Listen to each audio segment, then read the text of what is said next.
So usually I do that at the beginning of most comp games if I'm like playing seriously because Overwatch is usually a bunch of weebs. Um, the little butt face, smiley face, or whatever is disarming or something. I don't know, but people like it, and then they come to voice chat. This sort of gets more people into the voice chat than simply just asking them because it makes you look friendlier than you actually are. A lot of Overwatch is a psychology game. If you can get people to be your friend, it's better than raging at them or being toxic because Yeah. people generally need to be babied on Overwatch to perform well. So, yeah, stuff like that, just like changing your mindset to like baby people, it'll go a long way. It's all about the delivery. If you ask them to do it as like a favor to you or something, or a favor to somebody else, or you've been like bolstering their ego their whole time, being like, "Oh man, that's like really big. Oh man," like they're more likely to listen to you. Also, this is the infamous not chatting, no voice chat Rhine, so there are ways to play around such a Rhine, but it means you gotta change your playstyle, it means you gotta think about what the enemy team has. But anyway, let me go forward a little bit here. Alright, so let's talk about this comp. Just tell me any thoughts running through your head. You see this comp, what are you thinking? And you should be doing this every single game. Like you should be thinking like, hey, this is the comp, what can I work with? So tell me your thoughts. So I do know the Mercy is probably gonna be the one bouncing around a lot between Doomfist and going back to Widow. So I actually think that's incorrect. If the Doomfist is playing correctly, he's going to be going into their team and then coming back. You saving an ability to come back to your team, and then the Moira should actually be the main one healing that Doomfist. Mercy should just be sticking with the Widow trying to damage boost her. Moira is going to be focusing on you three, because you three will probably be moving as a unit. Well, anyway, sorry, I'm getting a little ahead of myself, so continue. I know with Ryan, I should try to stick with him, and in case he decides to charge in, try to matrix him.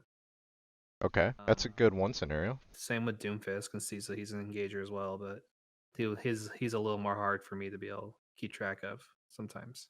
So what other insights can you tell me about your own team based on this composition? Is it fast? Is it slow? Is it very So, attack oriented? Is it defensive? um, never really thought of this. Sorry. No problem. This is what I'm here for. If you start thinking about stuff like this, you're gonna think more about the macro stuff and you're gonna win just based off of like ultimate usage and comps and so what immediately pops into my head is you were thinking about the healers earlier, which is good. Mercy stick with the Widow, and I would actually be calling this out after the first fight. We see you kind of let the first fight play out a little bit to see how people play, and then after that you adapt based on like people's playstyles. But after the first fight, I would be like, hey, Mercy stick with the Widow. Moira, you just wait for the Doomfist to come back and heal us while you're waiting. As far as how fast the flow of the battle will go with this comp, you could actually run it or you can actually run it two ways. You could have Doomfist always engaging first and trying to get you an opening so that Ryan can just rush in and then you can also rush in and then you can take up space while the rest of your team kind of supports you and Widow in the back firing. And then while you're taking up the space, forcing the enemy to try to push in on you, in which case Doomfist will be there to push him back again. So with this comp, I would actually say it's better to run it faster than slower, because if you're running it slower, Ryan doesn't have a rechargeable shield. His recharge on his shield is really slow. Like once his shield is down, it's down for like a long time, right? So and same with your matrix. Once your matrix is down, it's down for a while. Like you can't use it for a while. So you guys want to get in and out quick. Moira likes to get in and out quick as well. She doesn't like standing around because she wastes juice. Mercy can be standing around just fine, but she doesn't have enough healing for the rest of you. Another thing I'm thinking about is look at the healers. No defensive vault. You got Valkyrie, which is not a good enough defensive vault, and you have Coalescence, which is the all-out offensive vault. So in today's meta, that would be a Moira and a Lucio. Typically, most people run a Moira and Lucio now. You need a Lucio for a defensive, or you could even have a Zen for a defensive vault as well. Zen primarily trying to heal the DPS here, and then Moira could heal the tanks. Tanks. What is the synergy? D.Va and Ryan? Not very much synergy. So I would actually argue that your picking of D.Va here is costing you a lot of resources because what happens is Ryan. Anyway, so step two is tanks synergy, and then step three is looking at the DPS and seeing how that synergizes with the tanks. And then if you think about all that stuff, you'll be able to figure out, okay, I want to run fast or I want to run slow. Typically with Orisa comps, you want to run slow. Typically with Ryan comps, you want to run fast. Winston comps, you kind of want to set up first and then like all jump in at the same time. So you already see that there's an Orisa and a Widow. That means they're running full on bunker comp, which means they're waiting for you to come. In fact, they want you to come to them. Now, this Orisa is actually placed in a really bad spot. If you ever play Orisa, never set up in this choke against the Ryan. Because what Ryan can literally do, he can walk forward. And then this shield is absolutely useless. Fair enough. Yeah. So that's good that you're DMing the Ryan, helping him push through. Like I said, you know, the Ryan just literally walked past the shield, so now everybody else has to back up on their team. So this is a good initial play. However, once you're done helping the Ryan go through, that Widow's still over there. If you're not confident, so I know this is the first fight, and typically with the first fight, I let our Widow have a crack at their Widow and see who's better. If I see our Widow getting dinked by their Widow a lot, then I end up going after them as whatever character, Lucio, D.va, whatever, right? But here it's good that you're sticking with your Rhine, so this is good. But keep in mind the Widow is still over there. Alright, so you have a pick, so you should be telling your Rhine, go, go, go, push, push, push. Especially this Orisa's half. You should be telling everybody to just push in, push in, push in. I don't know if that's the second pick or the first pick. Looks like the second pick. So you should be like just screaming to like push, push, push, push, go, go, go. Everybody will listen to you, especially when they know you have picks. That was not the time to go after Widow here. You should be pushing with your Ryan and helping establish the objective. Overwatch is about playing the objective. It's not about getting kills. It's not about this crap over here. It's about playing the objective. Now the kills make the objective easier, but you're basically going in 6v4. So you should be helping get the objective right now, not trying to get a kill or covering your Widow or any of that jazz. See how Ryan was pushing through here and then he had to back off because you left him. So now he was basically alone here. Three of you, meaning Mercy, Widow, and you, screwed off over here, and your Ryan got left alone. Your Ryan was actually smart enough to back off, which was actually surprising to me for someone in plat. But your Ryan backed off because you left him, and now you can't take the point like immediately. Like you wasted time. And in the higher up you go, the more you're going to get punished for that because now people are going to be starting to come back from spawn.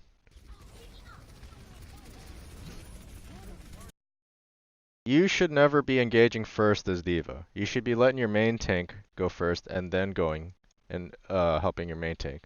And in higher tiers, what you would hear in the enemy voice chat would be D.Va's feeding, shoot her mech, D-mech her. And then you get D-mech'd instantly. Even if there's only 4 people here, you would get D-mech'd. You basically just kind of fed your mech here and gave them all charge. That's a big no-no. What you should have done from here is what you should have done is you should have told Ryan, hey, move up, I got your back. Ryan moves up steadily, and then you boost her in. But you did it way too soon. Ryan was still over here, and you boosted all the way over there. So you have a habit of doing this a lot, where you boost her somewhere else, and you're not with your team, and then you get demeched.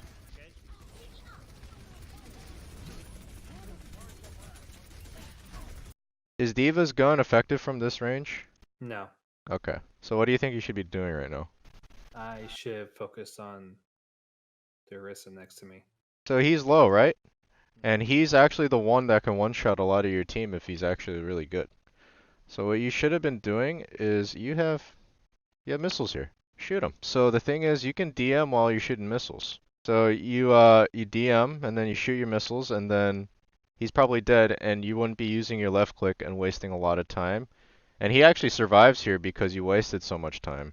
See, he survived there because you wasted so much time with your left click instead of using your missiles. Use your missiles. The missiles would have finished him off, and then you could left click Orisa, who's got a gigantic hitbox, and you can just keep pounding her head with your left click.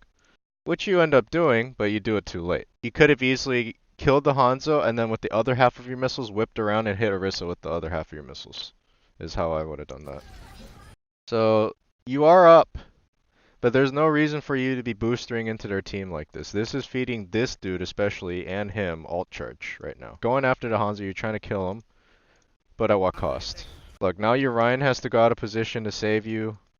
right? Instead of holding like this choke and holding the defensive position, you guys have to take a overly aggressive position because you boosted in too early. Your Ryan recognized this and tried to help you, but now he's feeding them ult charge as well. Hanzo's in a prime position to kill your Ryan and then take over the point. Hanzo is really scary because a good Hanzo will literally just one-shot everybody and take back points. Like, I've seen it happen a lot. It has to do with his bow mechanic just being busted. So you're not double shield.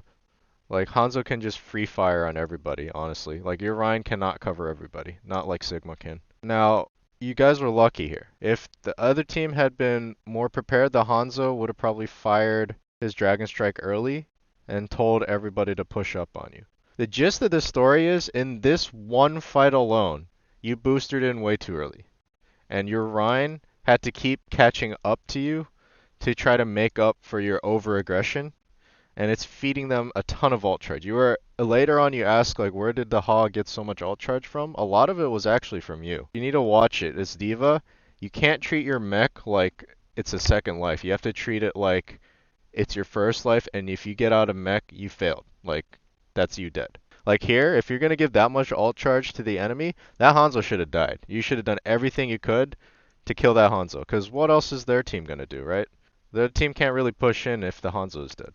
Right now, their Hanzo is their main threat, and then later on it becomes the Hog. But we'll see that.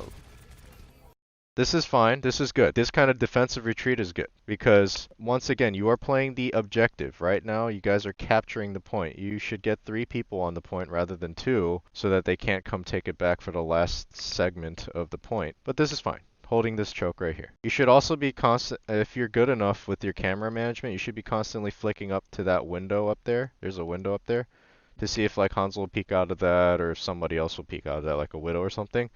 And if somebody does, you're in a prime position with boosters to go contest them and stop them from like poking the objective.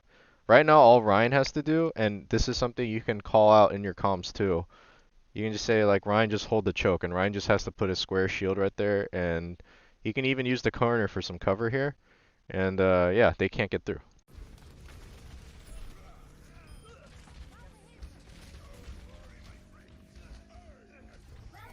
So that was GG for this point, but you guys won because the other team messed up. Not you guys got 2 early picks, which is really good of your DPS to do that for you, but you guys won because the other team messed up, didn't punish you for going in too early, didn't push up at the same time, etc. So at higher tiers, this kind of push would not have worked.